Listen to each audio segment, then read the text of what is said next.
Assalamualaikum warahmatullahi wabarakatuh. Perkenalkan, nama saya Selayani. Saya dari Prodi PAI 7B eksklusif. Di sini saya akan membacakan seminar proposal saya yang berjudul Penggunaan Metode Resitasi dalam Meningkatkan Hasil Belajar pada Mata Pelajaran Fikih di MTS Amal Ma'ruf Salapian. Bab 1, pendahuluannya. Latar belakang masalah.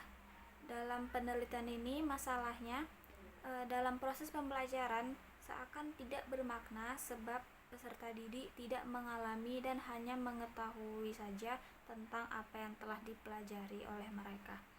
Dan solusinya, guru harus memberi pembelajaran kepada siswa dengan metode resitasi atau pengulangan kepada peserta didik agar pembelajaran lebih bermakna dan peserta didik bukan hanya mengetahui tetapi juga mengalami pembelajaran tersebut. Harapannya, kedepannya pembelajaran yang dulunya tidak ada pengulangan yang menyebabkan peserta didik hanya mengetahui saja tetapi tidak mengalami dan mengulang kembali, sekarang menjadi lebih aktif untuk mengulangi pembelajaran yang sudah diterangkan oleh guru di sekolah. B. Fokus penelitian. Fokus penelitian ini adalah penggunaan metode resitasi dalam meningkatkan hasil belajar pada mata pelajaran fikih di MTS Amal Ma'ruf Salapian. Yang C. Rumusan masalah. Rumusan masalah pada penelitian ini yaitu bagaimana penerapan hasil belajar dan peningkatan metode resitasi dalam pembelajaran fikih di MTS Amal Ma'ruf Salapian. Yang D. Tujuan penelitian. Tujuan penelitian ini adalah untuk mengetahui penerapan hasil belajar dari peningkatan hasil belajar fikih di sekolah MTS Amal Ma'ruf Salapian. Yang E. Manfaat penelitian. Yang pertama, bagi kepala sekolah sebagai bahan acuan dalam melakukan kontrol terhadap proses belajar mengajar serta penemuan cara belajar yang tepat bagi siswa. Yang kedua, bagi guru, manfaatnya adalah menjadi bahan informasi, masukan, serta pengembangan ilmu pengetahuan, khususnya di bidang pendidikan agama Islam, bidang studi fikih dalam meningkatkan mutu pelajaran tersebut. Yang ketiga, bagi peneliti, yaitu manfaatnya sebagai sarana untuk menelaah sejauh mana ilmu pengetahuan yang telah peneliti pelajari dengan kenyataan dalam praktek. Bab 2, kajian pustaka. Yang A, kerangka teori.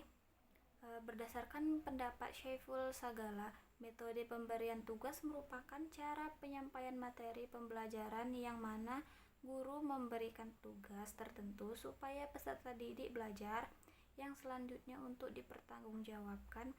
Adapun tugasnya yang diberikan bisa memperdalam bahan pembelajaran dan juga dapat mengecek bahan yang telah dipelajari. Yang B, kerangka berpikir. Metode tugas dan resitasi merupakan metode penyampaian bahan di mana seorang guru menyampaikan tugas tertentu supaya peserta didik melakukan aktivitas belajar. Tugas dan resitasi memancing peserta didik untuk menjadi aktif belajar serta secara individu maupun secara kelompok.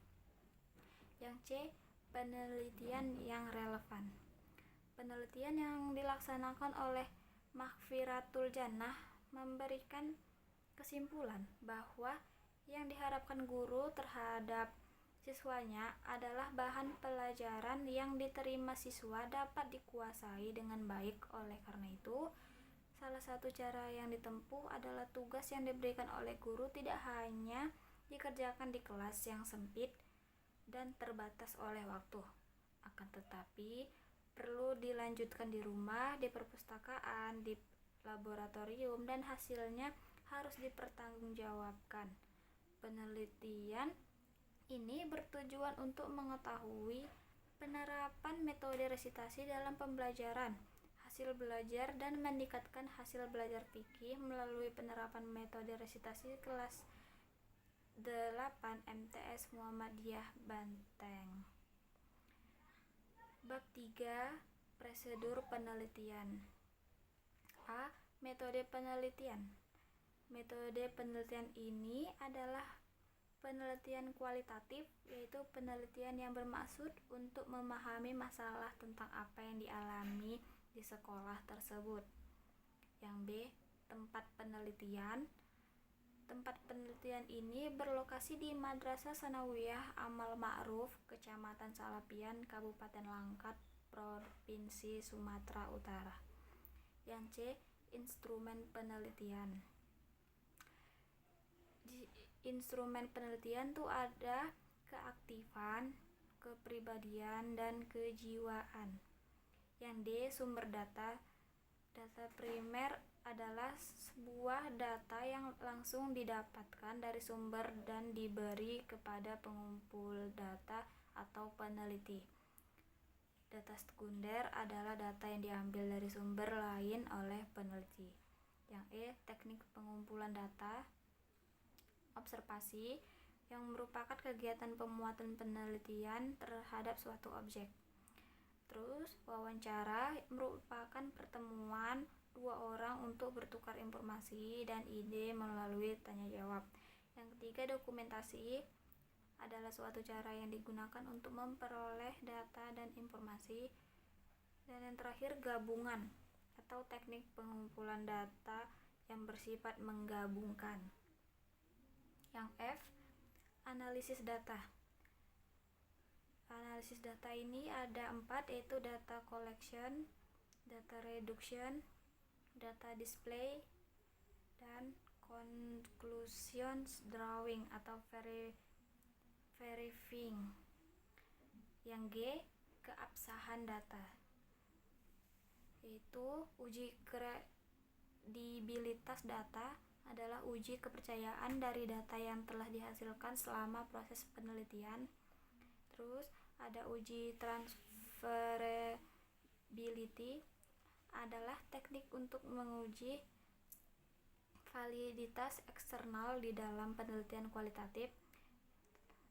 Selanjutnya, uji dependability disebut sebagai reliabilitas di dalam penelitian kualitatif.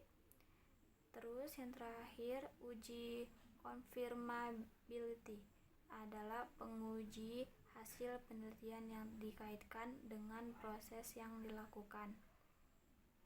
Ya, sekian hasil dari seminar proposal saya. Jika ada kesalahan mohon maaf. Assalamualaikum warahmatullahi wabarakatuh.